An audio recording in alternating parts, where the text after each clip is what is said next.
मेरा नाम मालिनी है। मैं और मेरी बूढ़ी दादी एक छोटे से गांव में रहते हैं। हमारा और कोई भी नहीं है। हम दोनों एक दूसरे का सहारा है। पापा की मौत के बाद माँ की तबीयत बहुत खराब रहने लगी और जल्द ही वो भी हमें छोड़कर चली गई। मैं दिखने में बिल्कुल अपनी माँ पर गई थी और इसी कारण गांव के आदमी मुझ पर अपनी गंदी नज़र डाले रहते थे। मेरे रूप और जवानी से खेलना चाहते थे, पर कोई भी मुझसे शादी नहीं करना चाहता था क्योंकि मैं नीची जाति की थी। आए दिन कोई ना कोई मेरी मजबूरी का फ़ायदा उठाकर मुझे हम बिस्तर करने की नापाक कोशिश करता था, पर आज तक कोई कामयाब नहीं हो पाया। मैं रोज़ अपनी आबरू इन भूखे लोगों से बचाए अपनी और अपनी दादी का भरण पोषण करती। मैं रोज़ जंगली बेर चुनती और उसे बाजार में बेचने जाती। मुझे अपनी खूबसूरती का बस इतना फ़ायदा मिलता कि लोग फल खरीदने के बहाने आते और अपनी गंदी निगाहों से रोज दीदार करते, पर साथ ही साथ फल भी खरीद लेते। बस इसी तरह मेरा और दादी का जीवन चल रहा था। ये सब बुरा था, पर हमारे पास सहन करने के सिवा और कोई रास्ता नहीं था। एक दिन दादी अपनी झोपड़ी में बैठी हमेशा की तरह मेरी राह बांट रही थी। तभी मैं आ गई। दादी बोली, कारी इतनी देर कहाँ लगा दिया? ओ दादी, कुछ ज़्यादा ही काम था और हमारी फ़िक्र ना किया कर। मैंने कहा, काहे ना करूं? दिन रात सोचती हूँ कि तेरी शादी कब करूँगी। ये सारे गांव वाले राह देख रहे हैं कि कब मैं मर जाऊं और वो कब तुझे नोच खाएं। ओ दादी, इतना मत सोच, अभी तू और 100 साल जिएगी। चल अब ई बता कि कमली अपने ससुराल से आई या नहीं? हाँ हाँ, आ गई, जा मिल ले, पर घर जल्दी आ जाइयो, ठीक है? हाँ दादी, हम आ जाए। कमली मेरी पुरानी सहेली है जो शादी का शहर में बस गई है। उसकी शादी को अभी बस 1 ही साल हुआ है। मैं जैसे ही कमली के घर गई वो बोली, अरे मालिनी, तू आ जा, हम तोहरे याद कर रही थी। हाँ हाँ, मैं आती हूँ, पर ई बता कि जीजाजी ने इतने दिन तक आने क्यों नहीं दिया? वो बोली, ये बात मालिनी तू शादी के बाद ही समझ सकती है। ये सब सुनकर मैं हंसने लगी। तू हंस रही है? जब तेरी शादी होगी तो तुझे अपनी दादी न याद आई तो मेरा नाम बदल दियो। हमारी बातें कई घंटों तक यूं ही चलती रही और फिर कमली से विदा लेकर घर आ गई। उस रात मैंने खाना बनाया और जो भी रूखा सूखा था खाकर दोनों सो गए। अभी रात की आधी भी नहीं हुई थी कि अचानक कुछ आवाज़ आई, जिससे दादी की आँख खुल गई, पर मैं अभी भी सो रही थी। दादी उठी और दिया उठाकर इधर उधर देखने लगी। तभी उसे अंधेरे में कुछ नजर आया। वो कोई आदमी की आकृति थी जिसे देख दादी डर गई। तभी उस आदमी ने तेजी से दादी का मुंह दबाकर बोला, सुन, मैं एक डाकू हूँ और अगर तूने शोर मचाया तो तुझे मार डालूंगा।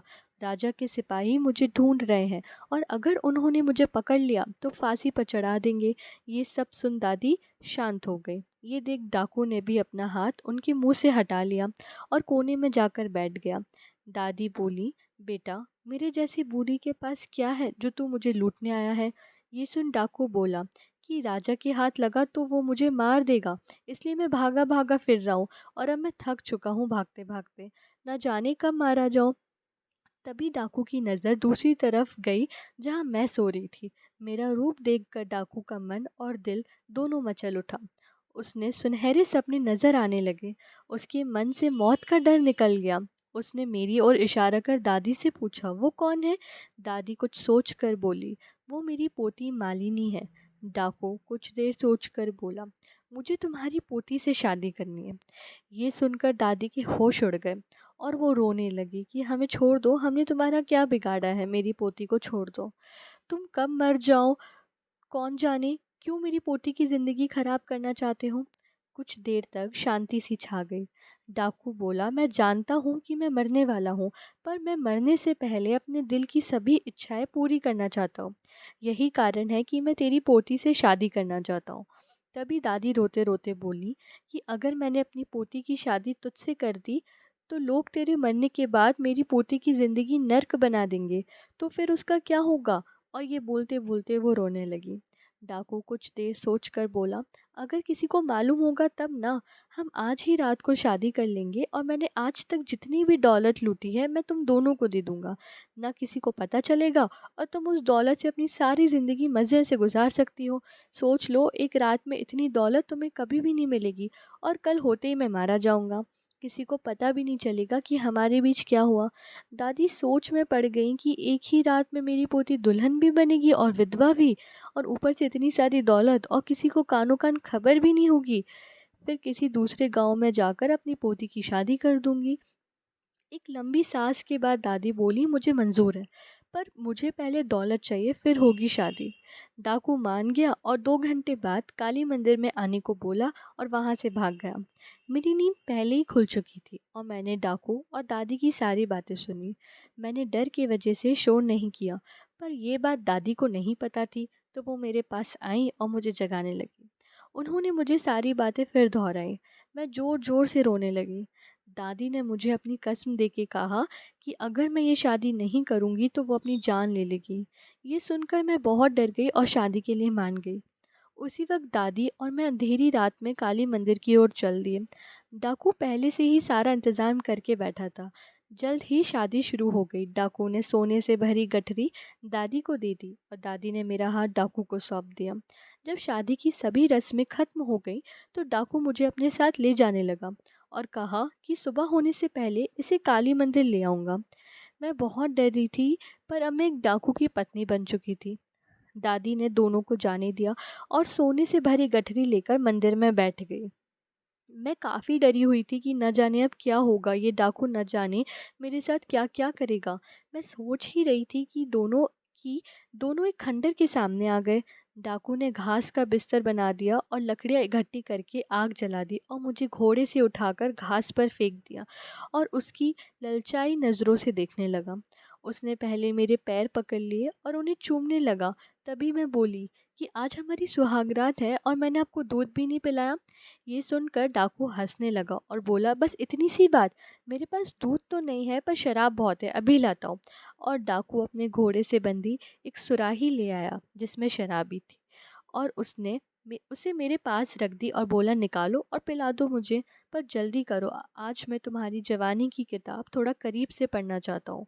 मैं बोली, अभी तो रात लंबी है और जवान है, तो इतनी जल्दी क्यों? लो ये पी लो। मैं डाकू को शराब पिलाती रही और डाकू पीता रहा। जब शराब खत्म हो गई तो डाकू पूरी तरह पागल सा हो गया और वो भूखे शेर की तरह मुझ पर जबरदस्ती करने लगा।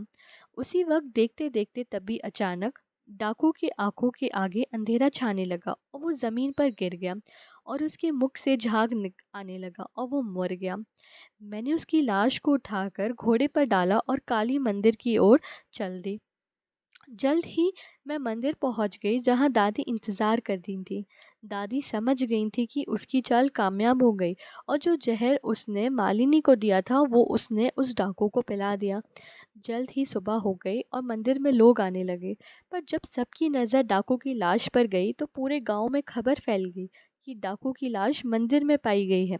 उस लाश को देखने के लिए राजा स्वयं आए और पूछते हैं कि किसने मारा है, तो कोई जवाब नहीं मिला। तभी भीड़ में से एक आवाज़ आती है, महाराज मेरी पोती ने। ये सुनकर सभी गांव वाले हैरान हो जाते हैं।